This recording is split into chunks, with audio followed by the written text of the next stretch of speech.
I never asked to be born. Hell, my parents never asked for me either. The way my mom tells it, she was young and stupid, head over heels for some guy who couldn't keep it in his pants. Next thing you know, boom, baby on the way. That baby was me, Sheila, the mistake. Mom wanted to get rid of me, but both sets of grandparents found out and shut that down real quick. Back then, you didn't raise kids alone. So mom and dad got hitched, and I came along kicking and screaming 9 months later. Dad never let me forget how I'd ruined his life. There goes my youth, he'd mutter every time he looked at me. To him, I wasn't a daughter, I was a ball and chain, dragging him down from the life he thought he deserved. For 10 years, it was just the three of us in that little house. Me, tiptoeing around, trying not to piss off Dad. Mom, cooking and cleaning like her life depended on it. And Dad, coming home from work with a scowl that only deepened when he saw me. Then came the miracle, my little sister. Sarah, the golden child. The one they actually wanted. And me? I was shoved even further into the background. Sheila, watch your sister. Sheila, be quiet. Sarah's sleeping. Sheila, why can't you be more like Sarah? It was Sarah this, Sarah that. She got new clothes, I got hand-me-downs. She got praise, I got scolded. She got love, I got used to disappointment. By the time I was 10, I was doing most of the housework. Scrubbing toilets, mopping floors, dusting shelves, you name it, I did it. Not that I got any thanks for it. It was just expected. But there was one chore I didn't mind, cooking. Something about mixing ingredients, creating flavors, it felt like magic. I remember the first time I made my special lasagna for a family gathering. Aunt Linda took a bite and her eyes lit up. Mary, this is incredible. When did you become such a master chef? Mom just smiled and nodded, soaking up the praise. I stood in the corner, invisible as always. Actually, I made it, I said, trying to make my voice heard. Aunt Linda laughed, like I'd just told a joke. Sheila likes to help in the kitchen sometimes, Mom cut in smoothly, still basking in the compliments. Isn't that right, dear? I shut my mouth, knowing it was pointless. No one ever believed me anyway. Growing up, the kitchen became my sanctuary. While Sarah got showered with attention and gifts, I found solace in pots and pans. By the time I hit high school, I could whip up a mean pot roast that even Dad couldn't complain about. Not bad, he'd grunt, shoveling food into his mouth. Coming from him, that was high praise. But it wasn't just about feeding my family. I had bigger dreams. Every night, I'd close my eyes and picture it, my own restaurant, bustling with happy customers, all of them savoring my creations. One night at dinner, I couldn't hold it in anymore. I want to open a restaurant someday, I blurted out. The silence that followed was deafening. Then Sarah snickered. You? A restaurant? Mom looked concerned, like I'd just announced I wanted to be an astronaut. Dad didn't even look up from his plate. Restaurants fail all the time, you'd be broke in a month. But I'm good at cooking, I protested. Everyone likes my food. Everyone likes free food, Dad scoffed. Doesn't mean they'd pay for it. Sarah piped up, her voice sickeningly sweet. Maybe you could work at McDonald's, Sheila. I hear they're always hiring. When it came time for college, I set my sights on the best culinary school I could find. To my shock, Dad agreed to pay for it. This is your inheritance, he said gruffly. Don't expect anything else. The house, the savings, that's all going to Sarah. I should have been hurt, but honestly, I was too excited about culinary school to care. This was my chance to prove myself, to learn from real chefs and hone my skills. College was a whirlwind of chopping, sautéing, and baking. For the first time in my life, I felt like I belonged somewhere. My classmates actually appreciated my cooking, and my instructors praised my creativity. But reality came crashing back when I graduated. With no money for my own place, I had to move back home. The contrast between my college life and my family's indifference was stark. "So, you're a chef now?" Sarah smirked over dinner. "Does that mean you'll be doing all the cooking from now on?" Mom jumped in before I could respond. "That's a wonderful idea. Sheila can cook, and you can focus on your studies, dear." And just like that, I was back to being the family maid. But this time, with a culinary degree gathering dust on my shelf. I managed to land a job as an assistant chef at a local restaurant. The pay was lousy, but it was a foot in the door. Every night, I'd come home exhausted, only to face a mountain of dishes and laundry. "This is your rent," Mom would say, handing me a list of chores. "You're not a child anymore. You need to contribute." But I didn't let it break me. Every spare moment, I was planning, dreaming, scheming. I knew that someday, somehow, I'd have my own restaurant. And when that day came, I'd show them all what Sheila was really capable of. 2 years crawled by, each day a carbon copy of the last. I cooked, I cleaned, I worked my ass off at the restaurant, and I watched as Sarah continued to be showered with everything I'd ever wanted. The day Sarah started high school, Dad came home with a shit-eating grin on his face. "Sarah, honey," he called out. "Come see what I got you." We all trooped outside. There, sitting in our driveway like some kind of shiny insult, was a brand new car. A fucking car. "But, I can't even drive yet," Sarah said, her eyes wide. Dad laughed, tossing her the keys. "You will soon enough. My girl deserves the best, right from the start."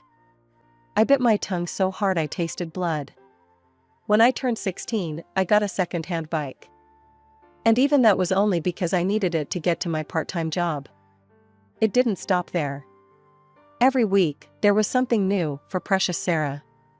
The latest iPhone, a MacBook Pro, designer clothes.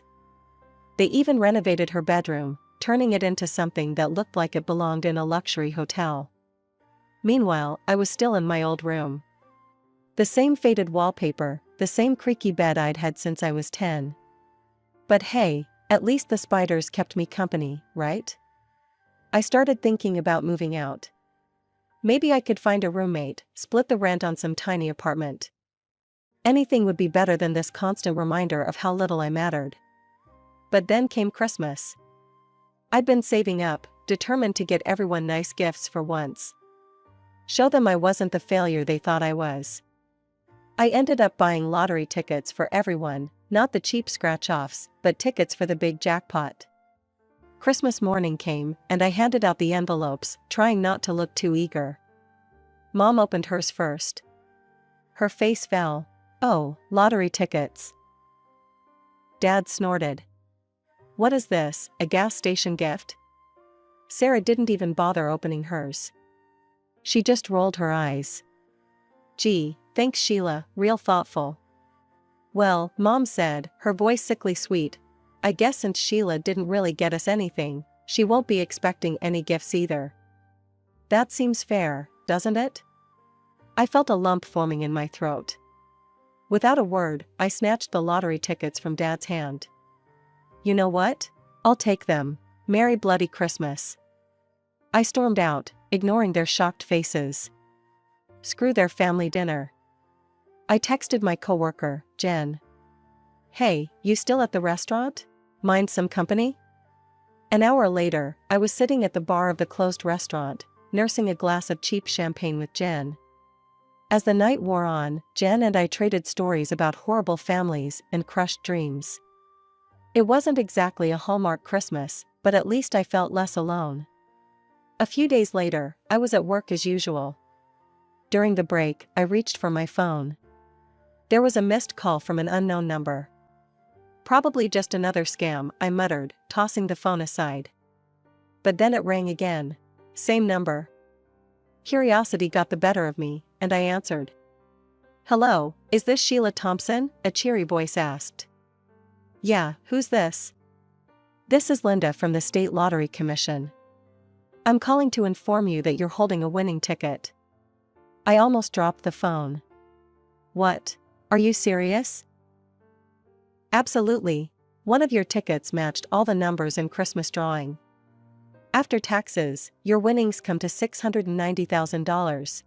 The world spun around me. In a daze, I headed home. My mind was racing. This was it. My chance to finally open my own restaurant. To show everyone what I could do. I burst through the front door, unable to contain my excitement. You won't believe what happened. They were all sitting at the kitchen table, looking at me like I'd grown a second head. I won the lottery, I blurted out. One of the tickets, the one I was going to give Mom, it won. $690,000 after taxes. For a moment, there was stunned silence. Then Sarah's shrill voice cut through the air. That money belongs to us, she screeched. You bought those tickets as gifts for Mom and Dad. Anything that belongs to them belongs to me. I felt like I'd been slapped. What?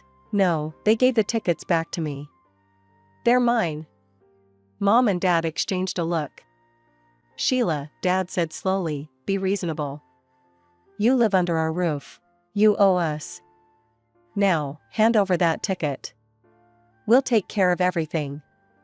I took a step back, my hand instinctively going to my pocket where the ticket was. No, I said, surprising even myself with how steady my voice was. This is my ticket, my win. I'm going to use it to open my own restaurant. Dad's face turned an alarming shade of red. Now you listen here, young lady. No, you listen. I shouted, years of pent-up frustration pouring out. I've spent my whole life being treated like a second-class citizen in this family. Well, not anymore. This is my chance, and I'm taking it. If that's how you feel, Mom said, her voice ice cold, then you can get out of this house. Now. I stared at them, these people who were supposed to love me unconditionally. In that moment, I saw them clearly for the first time. Fine, I said, my voice barely above a whisper. I'm gone. I stormed up to my room, threw some clothes and essentials into a bag, and walked out. They watched me go, probably thinking I'd come crawling back in a day or two. They couldn't have been more wrong. My first stop was the lottery office, to claim my winnings. Then, I headed straight to a real estate agent. I need an apartment, I told the surprised agent. Something available immediately. By that evening, I was sitting in my very own place. It wasn't much, a small one-bedroom in a decent part of town, but it was mine. All mine. As I sat on the floor, I hadn't had time to buy furniture yet, eating takeout and scrolling through restaurant equipment catalogs on my phone, I felt something I hadn't felt in years, hope. First things first, I needed a solid business plan. I spent weeks hunched over my laptop, researching, crunching numbers, and planning every detail. After what felt like a million revisions, I finally had a plan I was proud of. Next step, location. I scoured the city, looking for the perfect spot. Finally, I found it, a small, run-down space that had been empty for years. The landlord practically laughed when I said I wanted to turn it into a restaurant. Good luck with that, sweetheart, he chuckled, handing me the keys. I spent the next 3 months turning that dump into my dream. I hired contractors, picked out every fixture, and personally scrubbed every inch of the place. It was backbreaking work, but every blister and bruise felt like a badge of honor. Finally, opening day arrived. I stood in the kitchen, my kitchen, surrounded by the staff I'd handpicked and trained myself. The first order came in, and I felt a rush of adrenaline. Let's do this, I said, tying on my apron. The first few months were a whirlwind. I worked 18-hour days, cooking, managing, and doing whatever needed to be done. Slowly but surely, word started to spread. People loved my food, not just the taste, but the love and creativity I poured into every dish. I introduced a loyalty program for regular customers, giving them special discounts and first dibs on new menu items.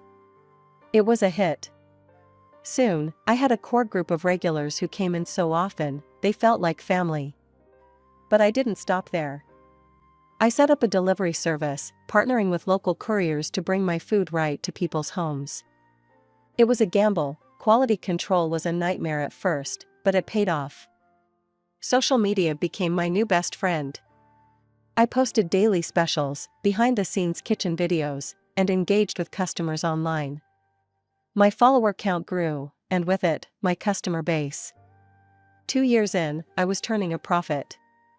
It wasn't huge, but it was something. I started looking for a second location. Opening the second restaurant was easier in some ways. I knew what I was doing now, but harder in others. Suddenly, I couldn't be everywhere at once. I had to learn to delegate, to trust my staff, to maintain my standards when I wasn't there. But we made it work. And 3 years after that, I opened my third location. Before I knew it, I was the owner of a successful restaurant chain. Me, Sheila Thompson, the girl who was never supposed to amount to anything. I won't lie, it wasn't easy. There were nights I cried myself to sleep, wondering if I was in over my head. Days when I wanted to throw in the towel and admit defeat. But every time I walked into one of my restaurants, saw the happy customers, smelled the delicious food, I knew it was all worth it. It was just another Tuesday. I was in my office, going over the books for my newest restaurant, when my phone rang. I glanced at the screen and froze. It was a number I hadn't seen in years, home. For a moment, I considered letting it go to voicemail. But curiosity got the better of me. "Hello?" I answered, my voice cautious. "Sheila?" It was Mom. "Look, I know we've had our differences, but we need your help. It's about Sarah." Of course it was always about Sarah. "What about her?" I asked, trying to keep my voice neutral. Dad's voice came on the line. "She's in trouble, Sheila, she lost her job. They're accusing her of theft, and now no one will hire her. We were hoping you might have a position for her at one of your restaurants." I almost laughed. After everything they'd put me through, they had the nerve to ask for a favor? But then I thought about Sarah. Despite everything, she was still my sister. "Let me talk to her," I said. Sarah came on the line, her voice small and scared. "Sheila? I'm sorry for everything. I really need help." I closed my eyes, took a deep breath. "Okay," I said finally. "I'll give you a job, but listen up, there's no special treatment. You screw up, you're out. Got it?" "Yes.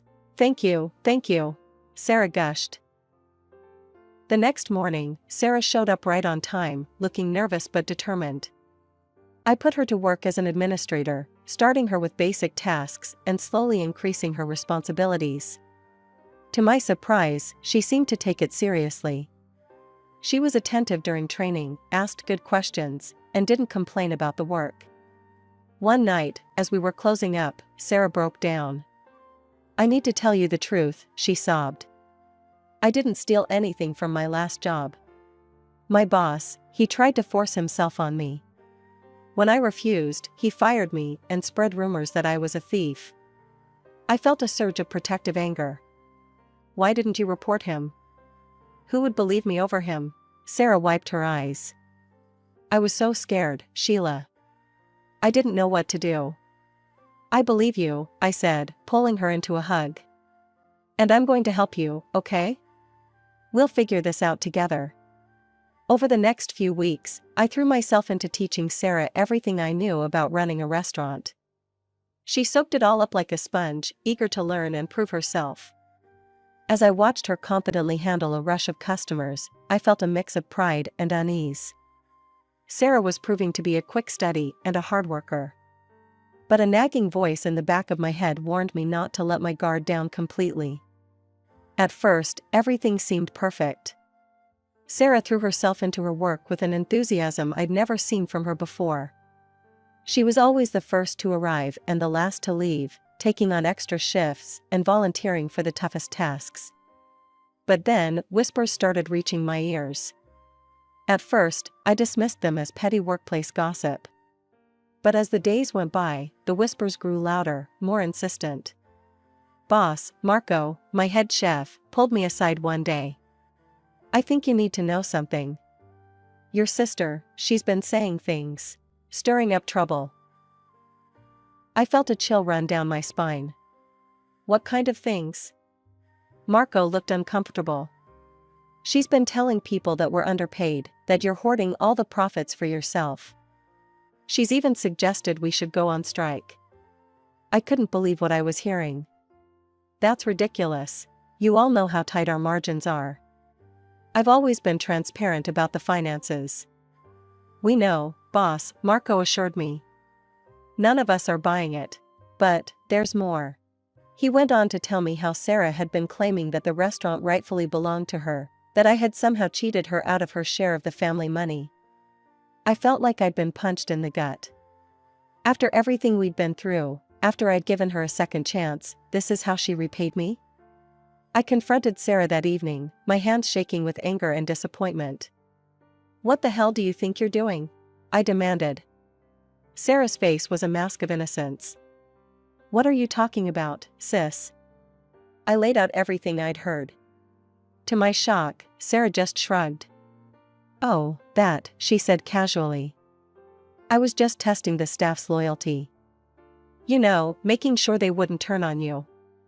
Looks like they passed with flying colors. I wanted to believe her.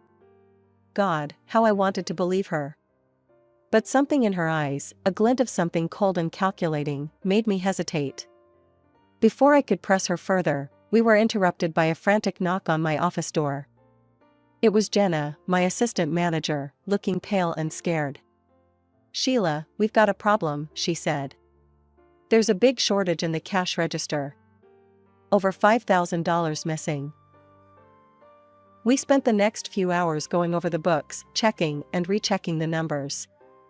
There was no mistake. A significant amount of cash had vanished. Only 3 people had access to that register, Jenna, Marco, and Sarah. I'd known Jenna and Marco for years. They'd been with me from the start, through all the ups and downs. I trusted them with my life. As if reading my thoughts, Sarah sidled up to me. You know, she said in a low voice, I've noticed Jenna staying late a lot lately. And she did just buy that fancy new car.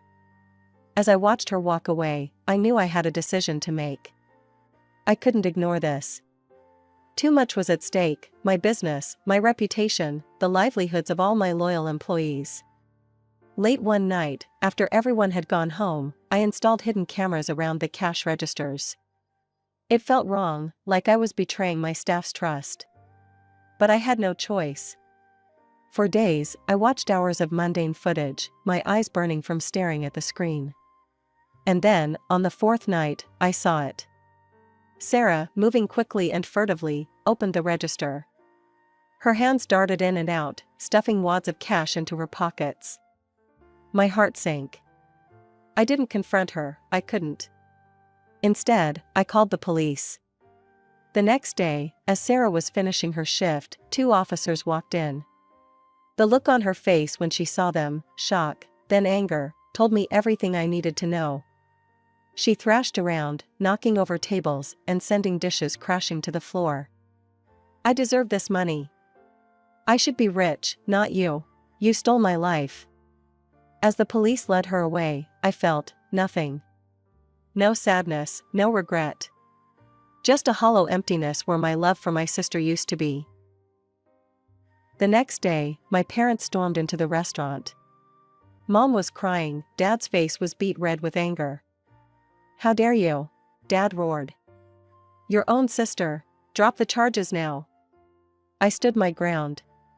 No, she stole from me. She needs to face the consequences. I pulled out my phone, showing them the footage of Sarah stealing. Look, I said. This is what your precious Sarah did. She's a thief. They watched, their faces pale. But instead of understanding, their expressions hardened. You set her up, Dad accused. You've always been jealous of her. I couldn't believe what I was hearing. Jealous? Are you kidding me? You gave me scraps and expected me to be grateful. Well, I'm done. Sarah made her choices. Now she has to live with them. They ranted and raved, alternating between threats and pleas. But I stood firm. Get out, I finally said. Get out of my restaurant, get out of my life. If you don't leave now, I'm calling the police. They left, but not before Dad spat out. You'll regret this, Sheila. Mark my words. The trial was a nightmare. Sarah's tearful performance on the stand almost had me doubting myself. But then came the surprise witness, her former boss. He testified about Sarah's behavior at her last job. How she'd aggressively pursued him, threatening to cry sexual harassment when he rejected her advances.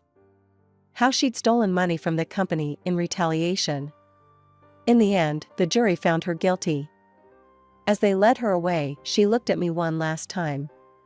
There was no remorse in her eyes, only cold hatred. I haven't spoken to my family since that day. Sometimes, late at night, I wonder if I made the right choice. But then I look around at what I built, at the life I've made for myself, and I know I did. As I stand in the kitchen of my newest restaurant, watching my staff prepare for the dinner rush, I feel a sense of peace wash over me. This is my family now. This is my home. And nobody, not Sarah, not my parents, not anyone, can take that away from me.